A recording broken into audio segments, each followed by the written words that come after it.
दोस्तों, स्वागत है आपका आपके अपने YouTube चैनल पर।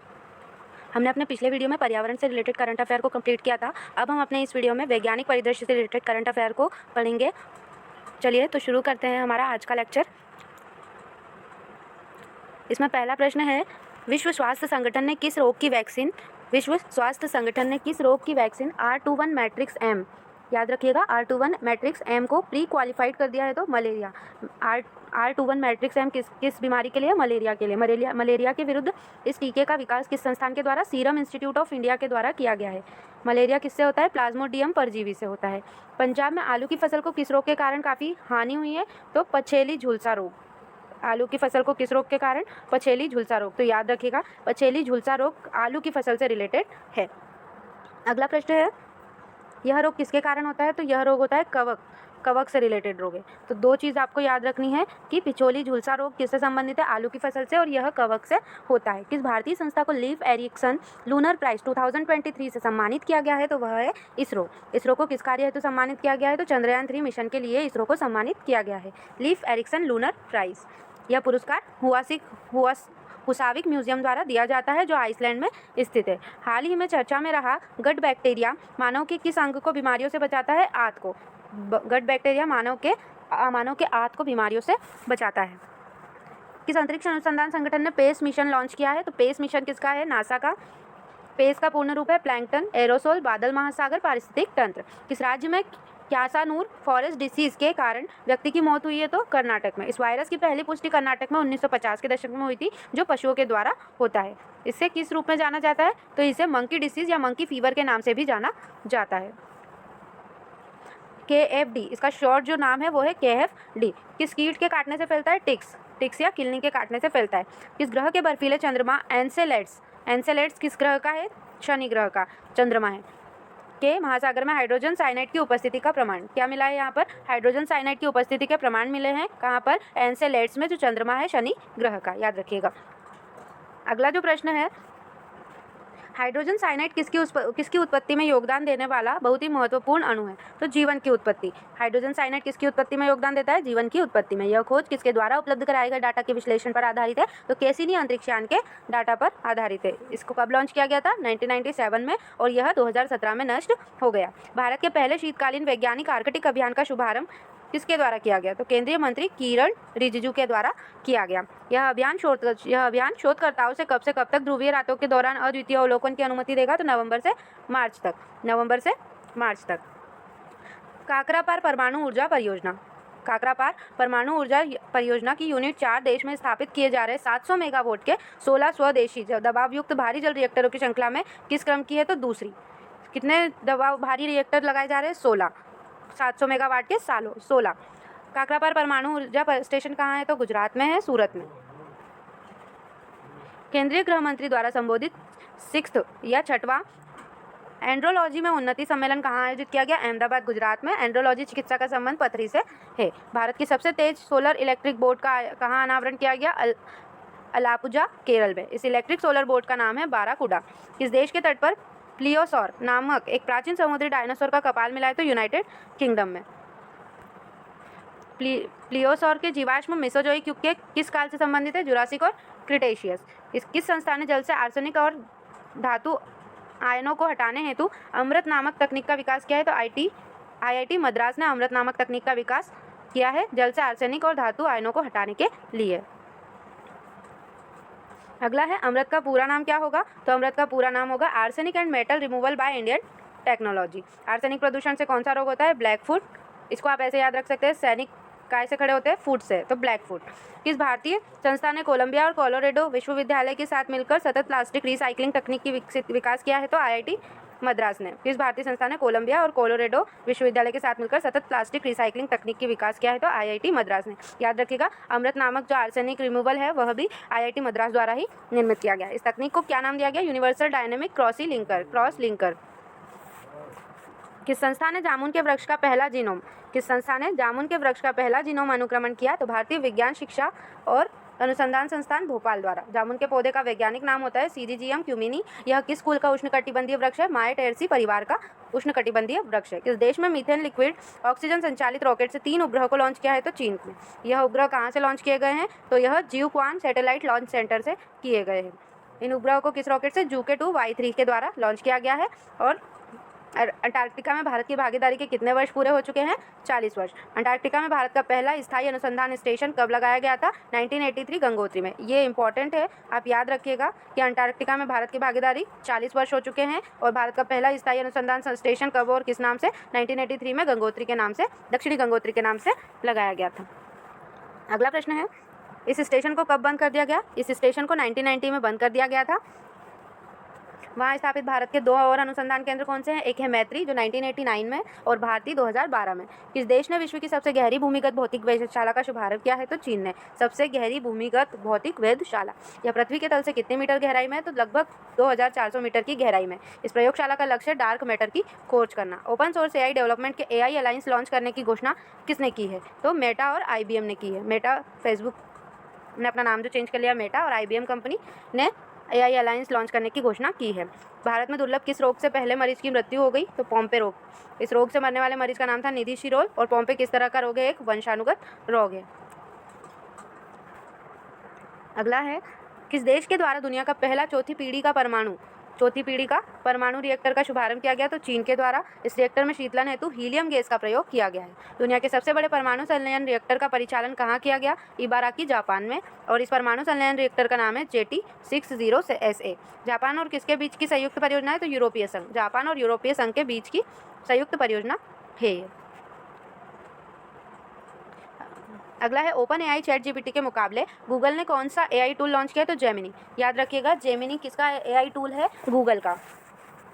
ChatGPT ओपन AI का और जेमिनी गूगल का। हाल ही में प्राचीन मिस्र में ममीकृत बबून के मूल भौगोलिक स्थान का पता लगाने हेतु वैज्ञानिकों ने किसका उपयोग किया है? Mitochondria DNA।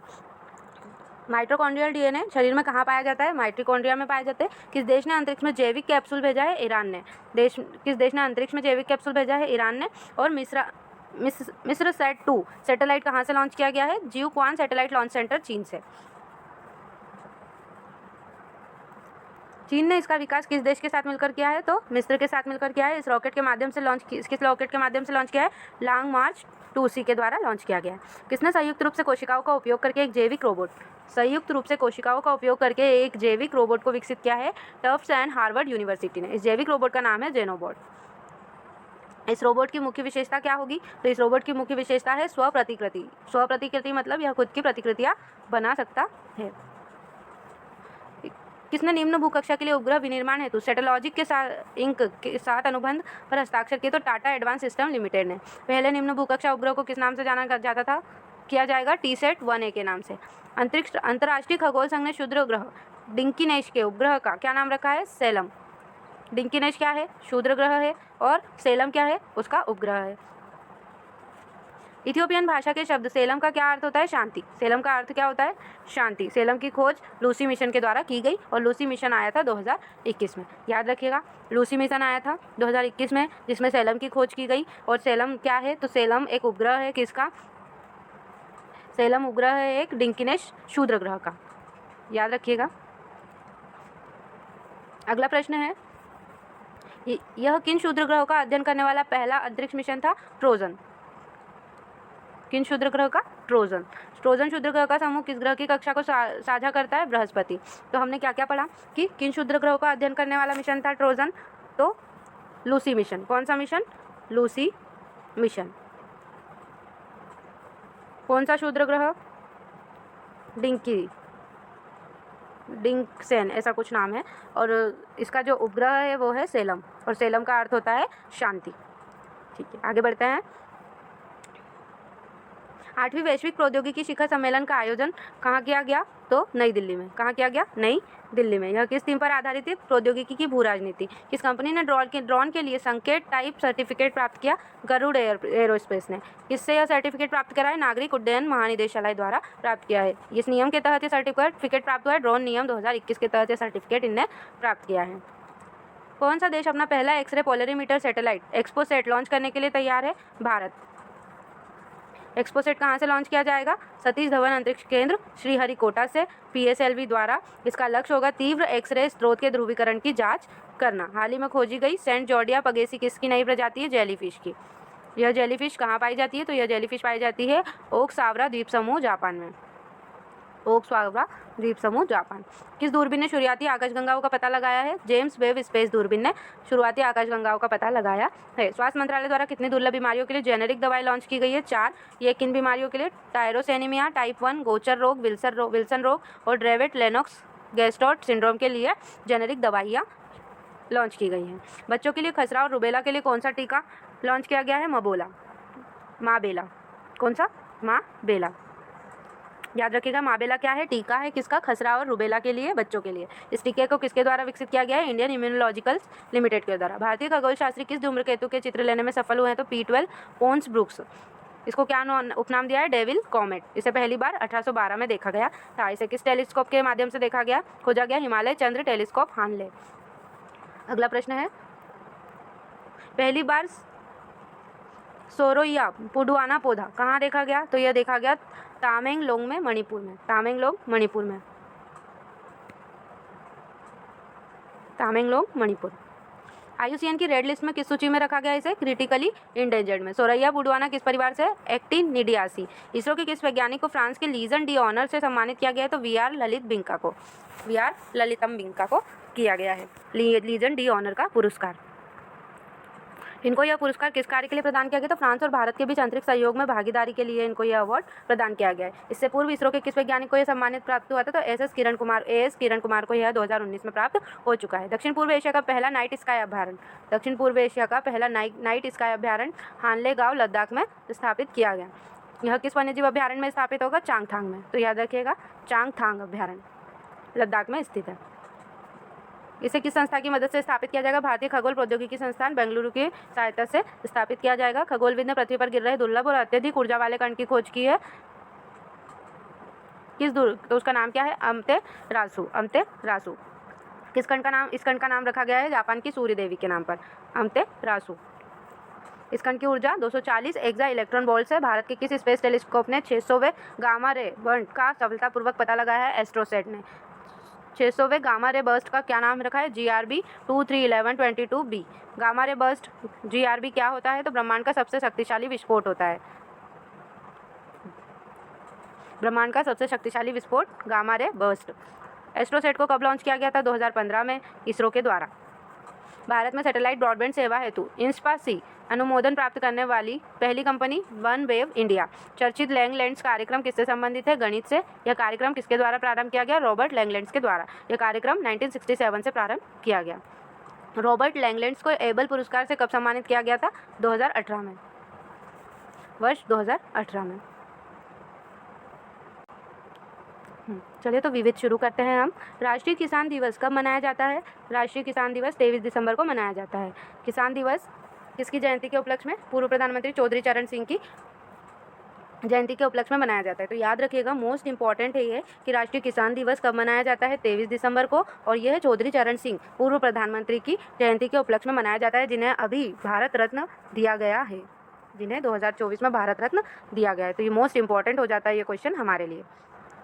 20वां Subroto Mukherjee seminar कहाँ आयोजित किया गया? तो मानेकशॉ सेंटर दिल्ली में। इस सेमिनार का विषय क्या था? भारत और वैश्विक दक्षिण चुनौतियों एवं अवसर। इसका आयोजन किसके द्वारा किया गया? Centre for air power studies caps के द्वारा। Robert M. सोलो का निधन हो गया। ये कौन थे? अमेरिकी अर्थशास्त्री थे। इन्हें 1987 में नोबेल पुरस्कार मिला था। Indian air power contemporary and future dynamics पुस्तक किसकी है? तो डॉक्टर दीप्तेंदु चौधरी की। अगला है arrow engine fundamentals and landscape in India a way forward पुस्तक किसकी? सुरेश सिंह की। एयर वाइस मार्शल है जो। राष्ट्रीय गणित दिवस 22 दिसंबर को मनाया जाता है। 22 दिसंबर को किस भारतीय महान गणितज्ञ की जन्म जयंती? श्रीनिवास रामानुजन की। किस मशहूर चित्रकार और कवि का 97 की आयु में निधन हुआ है? Imroz. Gaja capital business book prize 2023 किन पुस्तकों के लिए जीता? Against all odds the IT story of India and winning middle India the story of India's new age entrepreneurs. अगला है against all odds the IT story of India के लेखक कौन है? तो Kris Gopalakrishnan, N Dayasindhu और कृष्णन नारायणन है। Winning middle India the story of India's new age entrepreneurs के लेखक टी.एन. हरी और बाला श्रीवास्तव। यह पुरस्कार किसके द्वारा प्रदान किया जाता है? गाजा कैपिटल के द्वारा। अगला प्रश्न है, श्रीलंका के भारतीय उच्चायुक्त के रूप में किसने पदभार ग्रहण किया है? तो संतोष झा ने। गोवा मुक्ति दिवस 19 दिसंबर को मनाया जाता है। भारतीय सशस्त्र बलों द्वारा गोवा को पुर्तगाली शासन से कब मुक्त कराया गया? 1961 में। गोवा को किस ऑपरेशन के द्वारा मुक्त कराया गया? ऑपरेशन विजय। ऑपरेशन विजय चलाकर गोवा के साथ किसको मुक्त किया गया? दमन और दीव को। अंतर्राष्ट्रीय मॉनिटरिंग स्टेशन दिवस कब मनाया जाता है? 19 दिसंबर को। यह दिवस किसके द्वारा मनाया जाता है? तो wireless monitoring organisation and wireless planning and coordination wing के द्वारा। वायरलेस मॉनिटरिंग ऑर्गेनाइजेशन की स्थापना 1952 में। Wireless planning and coordination wing किस मंत्रालय के अंतर्गत आता है? संचार मंत्रालय, भारत सरकार। इसका मुख्य कार्य स्पेक्ट्रम इंजीनियरिंग और प्रबंधन। अंतर्राष्ट्रीय मानव एकजुटता दिवस 20 दिसंबर को मनाया जाता है। 6वां रविंद्रनाथ टैगोर साहित्यिक पुरस्कार किसने जीता? सुकृता पाल कुमार ने। सुकृता पाल कुमार ने।